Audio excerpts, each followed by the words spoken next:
So medullary carcinoma of the breast is also called as the carcinoma with medullary features, because there are this invasive cancer, invasive carcinoma not otherwise specified, and the medullary carcinoma, they have overlapping features many of the times. So conventional NST or no special type invasive cancer, that also can have some kind of a medullary like features, some medullary carcinoma like morphological features.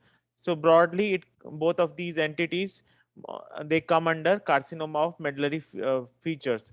So that is being preferred rather than invasive, rather than calling it purely as medullary carcinoma.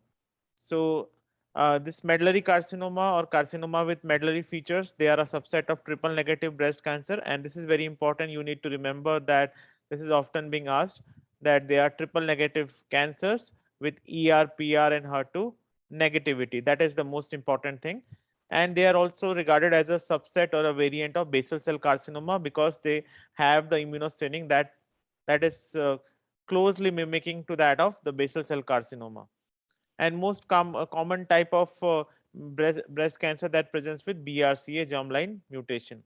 So BRCA1 germline mutation is very common, could be sporadic, and could be even familial in many cases. So important thing with that, what we learned is triple negative, the genetic makeup can be the same as that of basal cell carcinoma, with various basal cell phenotypes can be expressed in the immunostaining, and the BRCA1 mutation, it is quite common in medullary cancers. So gross picture is also very typical, that it is very well circumscribed lesion, 2 to 3 centimeter, and very soft and fleshy. So because of the circumscribed nature, it may mimic a benign tumor closely. It may be mistaken for a fibroadenoma, you say. So it's very important to distinguish it and biopsy it and determine the exact diagnosis. So it is homogeneous with white to gray appearance on cut section, and areas of necrosis, focal cystic changes may be seen occasionally. So because of the soft and fleshy nature, that's why the name is derived the medullary carcinoma, because the medullary, the word emanates from the medulla, or basically the medullary portion of the bone marrow, the interior of the bone marrow. So because of its soft soft contour, this terminology medullary is being given to the medullary carcinoma.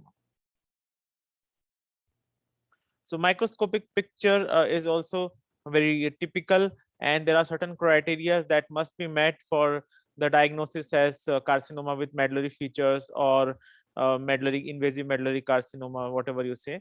So the important features that are often asked is sheets of cells with indistinct cell borders, that is, sheets of cells or syncytial growth are there, and that should be there in at least 75% of the tumor. Very poorly differentiated cells, no prominent tubule formation, large nucleoli with prominent nucleoli may be seen, numerous mitosis with many atypical mitosis may be also encountered, moderate to marked lymphoplasmacytic in response at the periphery. This is highly marked, and this is one of the most important clue towards the diagnosis.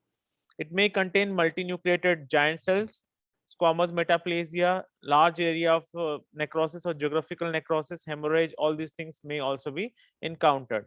And sometimes we also see lymphovascular invasion, lymph node involvement, though rare, but can be seen. It is usually late in onset.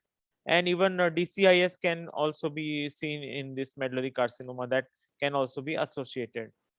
There is no desmoplastic reaction that accounts for the soft nature of grossly soft nature of medullary cancer.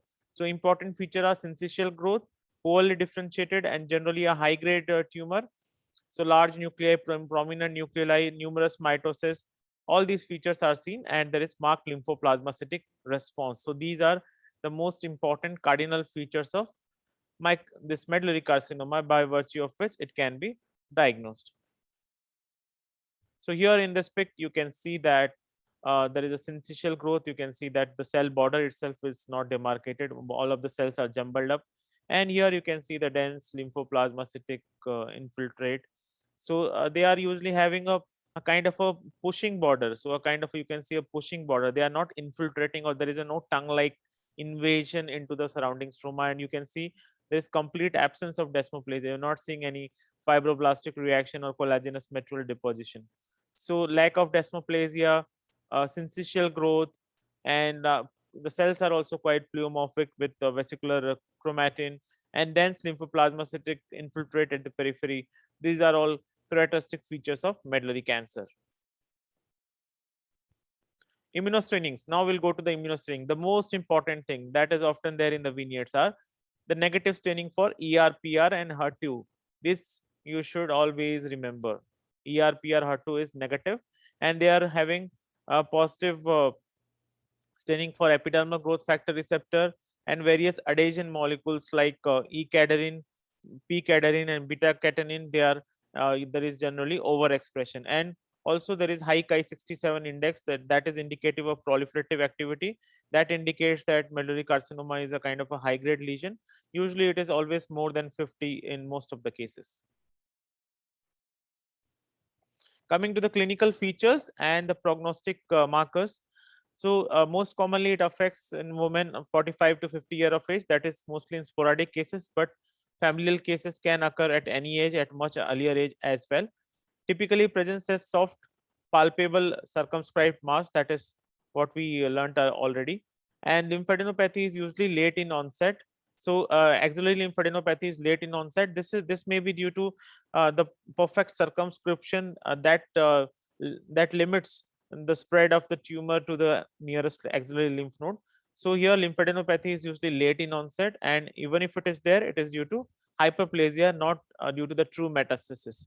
So lymphadenopathy, and so the lymphadenopathy, because it is the metastasis is not there in the early stage, that accounts for a very good prognosis of medullary cancers.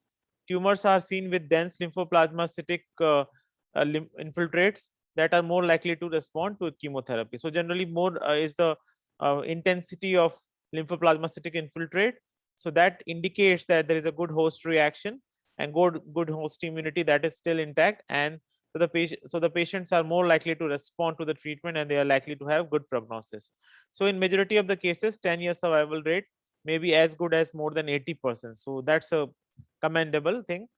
And poor prognosis is seen in certain cases, like tumor is large enough, more than 3 centimeter, with nodal metastasis at early stages, and there is BRCA1 mutations being clearly established. So these cases may have poor prognosis.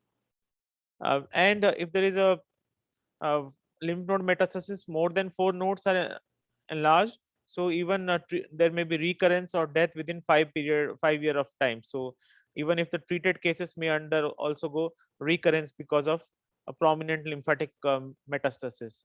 So the number of lymph node metastasis, that plays a big role, and that is one of the most important prognostic factor for the survival of the patients of medullary cancer. Generally, it is late in onset. So that's why the 10-year survival rate is very good in medullary cancers compared to that of the invasive carcinoma not otherwise specified. But here, if in some cases, if there is a more number of lymph nodes that get metastasis at early stages, then 5-year survival rate is also quite dismal. Now let's uh, recapitulate everything in the form of this uh, MCQ or case presentation. A 26-year-old woman has felt a breast lump for past month and is worried because she has a family history of early onset and bilateral breast cancers. On physical examination, there is a firm 2 centimeter mass which is seen in the upper outer quadrant of the left breast. A biopsy is done and the specimen shows carcinoma with dense lymphoplasmacytic infiltrate. Genetic analysis shows that she is a carrier of BRCA1 genetic gene mutation, as are her mother and sister. Which of the following histological types of this breast cancer has the highest incidence in the families such as hers? So you can see the key vignettes are lymphoplasmacytic infiltrate, and 26-year-old woman is there, and there are already there is mother and sister being having the BRCA1 gene mutation, and she is also a carrier of BRCA1 genetic mutation, and the biopsy has already demonstrated carcinoma. So there is a dense lymphoplasmacytic infiltrate as well. So familial incidence, BRCA1 gene mutation, dense lymphoplasmacytic infiltrate, and there is a bilateral breast cancer. So family history of bilateral breast cancer. So all these features are pointing out to familial medullary carcinoma because of the morphology and BRCA1 genetic mutation, and there is a familial occurrence. So Medullary carcinoma can occur both sporadically as well as with familial cases as well. So here the diagnosis will be medullary carcinoma. So hope you learned all the important features, including the morphology of medullary carcinoma, highly undifferentiated, high-grade lesion, syncytial growth, and pushing border rather than the invasive border. We have a perfect pushing border, so there is a quite circumscribed lesion.